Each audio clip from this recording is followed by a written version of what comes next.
U.S. Republican and Democratic senators said Tuesday they want to slap a wide range of sanctions on Russia over its cyber activities and actions in Syria and Ukraine, and force President Donald Trump to formally waive them if he has objections.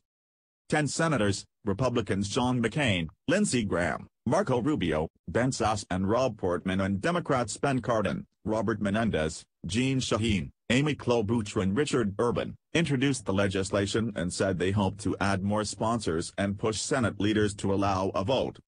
A sanctions bill with similar provisions is being written in the House of Representatives, led by Democrats Eliot Engel, the Foreign Affairs Committee ranking member, and Gerald Connolly, a panel member. The measures could set up a showdown with the administration of Trump, a Republican who takes office on January 20 and has repeatedly praised Russian President Vladimir Putin and criticized intelligence officials for findings linking him to attempts to influence the 2016 presidential election. The Senate bill was introduced the day before the Senate Foreign Relations Committee holds its confirmation hearing for Trump's nominee to be Secretary of State, Rex Tillerson, who worked for years with Putin's government as chief executive of ExxonMobil. Cardin, the panel's top Democrat, said Tillerson would be questioned about whether he would support the sanctions.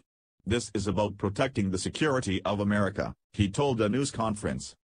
The bill would impose visa bans and freeze the assets of people who engage in significant activities undermining the cybersecurity of public or private infrastructure and democratic institutions or those who aid such activities.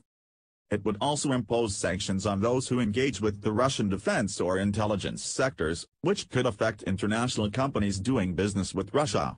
It also puts into law sanctions on Russia that President Barack Obama imposed via executive order late last month.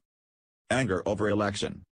U.S. lawmakers have long called for a tougher response to Russian annexation of Ukraine's Crimea region and intervention in the Syrian civil war on behalf of Syrian President Bashar al-Assad.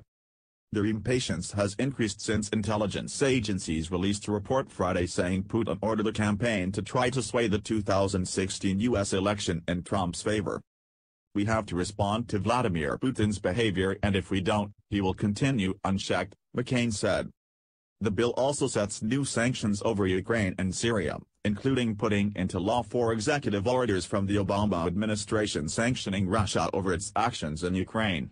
Among other things, it would mandate sanctions on large investments in Russia's ability to develop its petroleum and natural gas resources. It would let the president waive the sanctions, but only if he certified that Russia is making progress on complying with international agreements and improving its record on human rights. Graham said he would push Senate Majority Leader Mitch McConnell to allow the measure to come up for a vote, predicting strong bipartisan support in the Senate. Senate Democratic leader Chuck Schumer announced he supports the bill. "I'm not going to let 2017 go by and not challenge what Russia did. This is the best way to challenge them," Graham said. A McConnell spokesman responded only that he had no scheduling updates. Lawmakers from both parties have raised questions about the decades Tillerson spent working with Russia's government as an executive at the oil company, his ties to Putin and past criticism of U.S. sanctions on Russia.